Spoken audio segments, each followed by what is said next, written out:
जय हिंद दोस्तों। तो कैसे हैं आप लोग? उम्मीद करता हूँ आप लोग अच्छे होंगे, स्वस्थ होंगे, मस्त होंगे। आज का हमारा चैप्टर है डीसी जनरेटर। इस चैप्टर के बारे में हमने पिछली वीडियो में भी देखा था। ये फैराडेस लॉ पर कार्य करता है। फैराडे लॉ का दो नियम है, फैराडे फर्स्ट लॉ और सेकंड लॉ। दोनों के बारे में विस्तृत रूप से हमने पिछले वीडियो में पढ़ लिया था।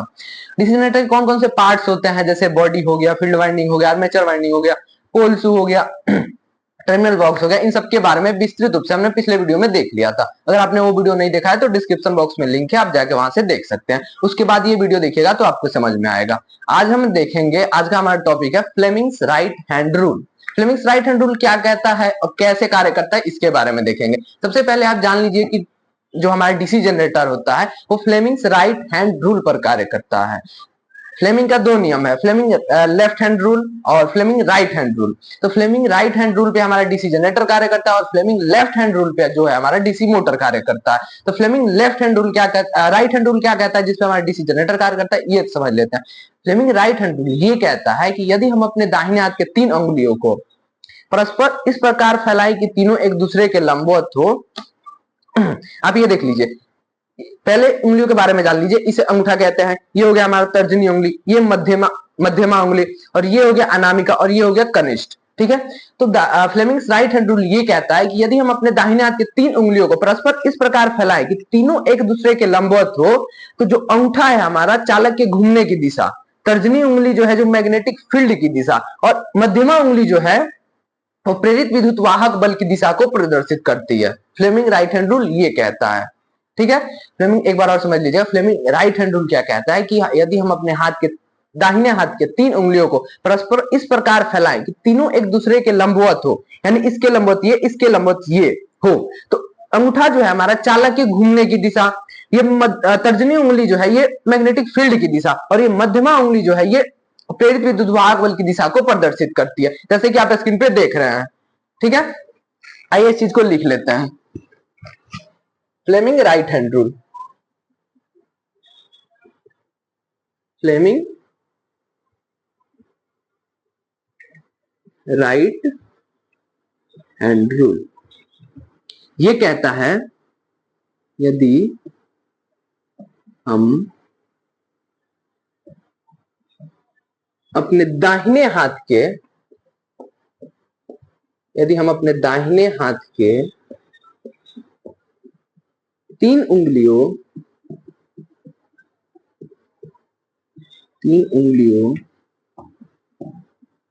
को परस्पर इस प्रकार फैलाएं कि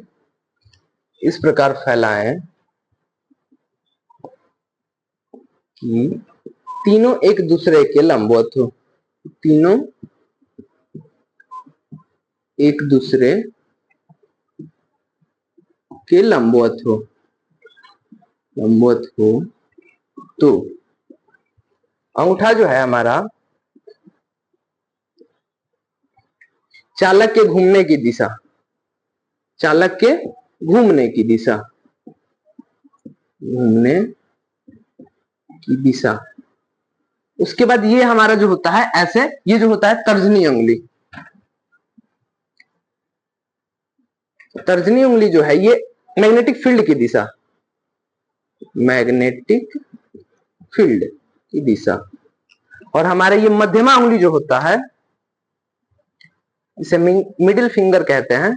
मध्यमा जो है प्रेरित विद्युत वाहक बल की दिशा को प्रदर्शित करती है, प्रेरित विद्युत वाहक बल की दिशा को प्रदर्शित करती है। यही कहता है हमारा फ्लेमिंग राइट हैंड रूल।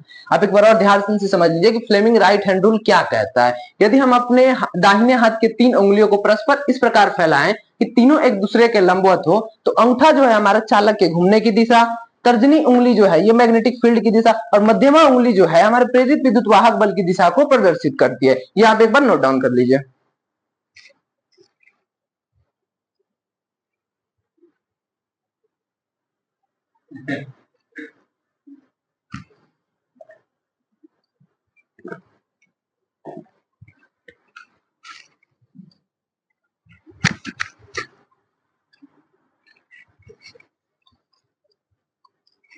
ठीक है, नोट डाउन कर लिया।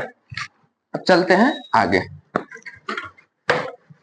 इसे मिटा देते हैं। इसके बाद हम देख लेते हैं आर्मेचर कोर। लिख लेते हैं आर्मेचर कोर, आर्मेचर कोर। ठीक है, आर्मेचर कोर क्या होता है ये देख लेते हैं। आर्मेचर डीसी जनरेटर में आर्मेचर कोर जो है वो 0.5 mm की पतली पतली स्टील, सिलिकॉन स्टील की पत्तियों से को लेमिनेटेड करके बना होता है।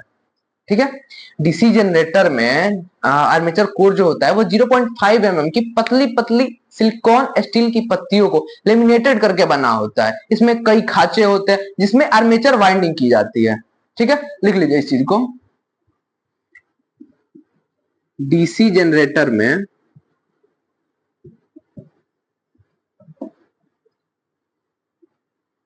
आर्मेचर कोर 0.5 mm, 5 mm नहीं 0.5 mm की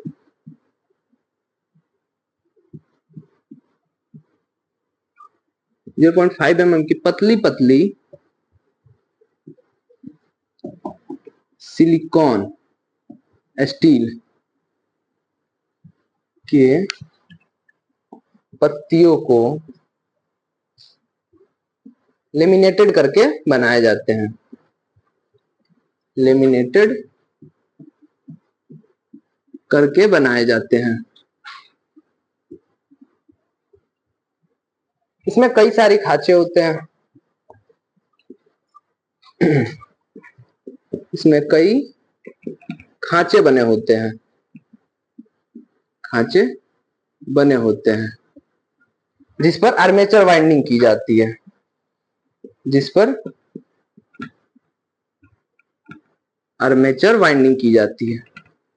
ठीक है, वाइंडिंग की जाती है। इतना समझ गए होंगे आप लोग।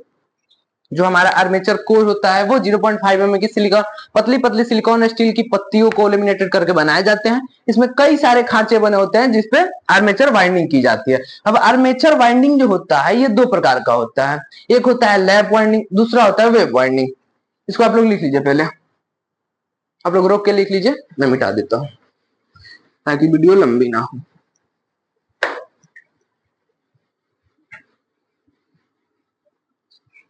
ठीक है, जो हमारा आर्मेचर वाइंडिंग होता है ये दो प्रकार से होता है।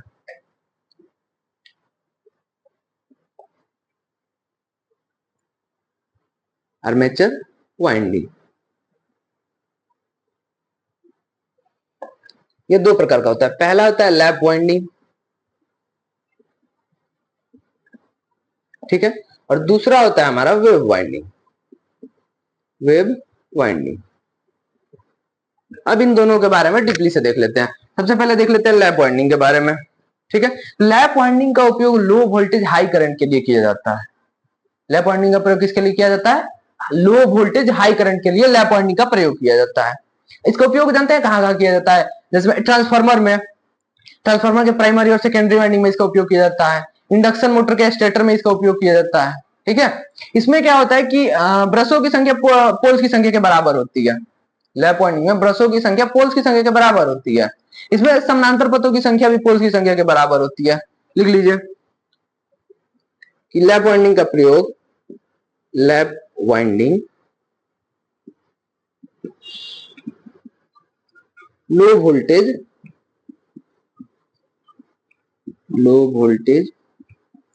हाई करंट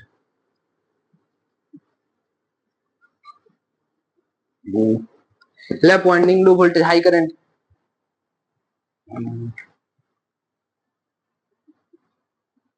हाँ ठीक है, lap winding low voltage high current पर किया जाता है, हाई करंट के लिए किया जाता है, के लिए किया जाता है। ठीक है, इसमें पोल्स की ब्रशों की संख्या पोल्स की संख्या के बराबर होती है। इसको भी नोट कर लीजिए। इसमें ब्रशों की संख्या पोल्स की संख्या के बराबर होती है।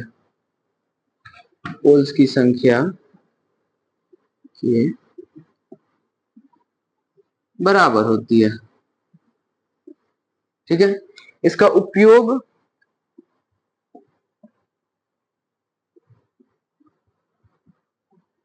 ट्रांसफार्मर में, ठीक है, इंडक्शन मोटर, इंडक्शन मोटर इत्यादि जगहों पे किया जाता है, इत्यादि जगहों पे किया जाता है।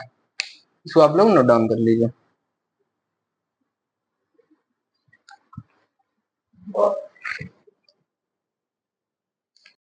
और दूसरा है हमारा वेव वाइंडिंग। वेव वाइंडिंग का प्रयोग क्या है कि इसका उपयोग हाई वोल्टेज लो करंट के लिए किया जाता है। देख लीजिए,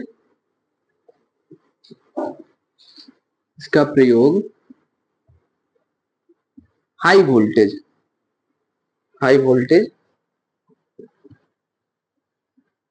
लो करंट के लिए किया जाता है। ठीक है, इसमें ब्रशों की संख्या 2 होती है। इसमें ब्रशों की संख्या 2 होती है। ठीक है, अब चलते हैं डीसी जनरेटर के पार्ट्स, सॉरी डीसी जनरेटर के टाइप्स। डीसी जनरेटर कितने प्रकार का होता है वो देख लेते हैं। ठीक है, डीसी जनरेटर जो होता है हमारा वो 2 प्रकार का होता है। पहला होता है सेल्फ एक्साइटेड और दूसरा होता है सेपरेटली एक्साइटेड डीसी जनरेटर। पहला कौन सा होता है? सेल्फ एक्साइटेड डीसी जनरेटर, और दूसरा होता है हमारा सेपरेटली एक्साइटेड डीसी जनरेटर। ठीक है, अब सेल्फ एक्साइटेड जो होता है ये 3 प्रकार का होता है। पहला होता है सीरीज, शंट, कंपाउंड। ठीक है, सेपरेट सेल्फ एक्साइटेड जनरेटर जो होता है हमारा वो 3 प्रकार का होता है, सीरीज, शंट, कंपाउंड। ठीक है, और फिर कंपाउंड के दो पार्ट्स होते हैं, कम्युलेटिव कंपाउंड डीसी जनरेटर और डिफरेंशियल कंपाउंड डीसी जनरेटर। ठीक है, और फिर इन दोनों के भी दो पार्ट्स होते हैं, लॉन्ग शंट और शॉर्ट शंट। ठीक है, long shunt cumulative compound generator और short shunt cumulative compound generator. फिर लॉन्ग और डिफरेंशियल कंपाउंड जनरेटर के भी 2 पार्ट्स होते हैं, long shunt differential compound generator और short shunt differential compound generator. ठीक है, तो आज की वीडियो में जैसे कि आप लोग देख रहे हैं स्क्रीन पे, ठीक है, आप लोग इसे नोट डाउन कर लीजिएगा, बाय हार्ट करना पड़ेगा इन सब चीजों को। ठीक है, आपको एकदम दिमाग में रखना पड़ेगा। तो आज की वीडियो में इतना ही रहने देते हैं, मिलते हैं नेक्स्ट वीडियो में। अगर वीडियो अच्छा लगा तो वीडियो को लाइक और चैनल को सब्सक्राइब जरूर करें। आईटीआई से जुड़ी और भी जानकारी के लिए हमसे जरूर जुड़े। हमारा नंबर डिस्क्रिप्शन बॉक्स में दिया हुआ है, आप आईटीआई से रिलेटेड कोई भी सवाल हमसे पूछ सकते हैं। धन्यवाद।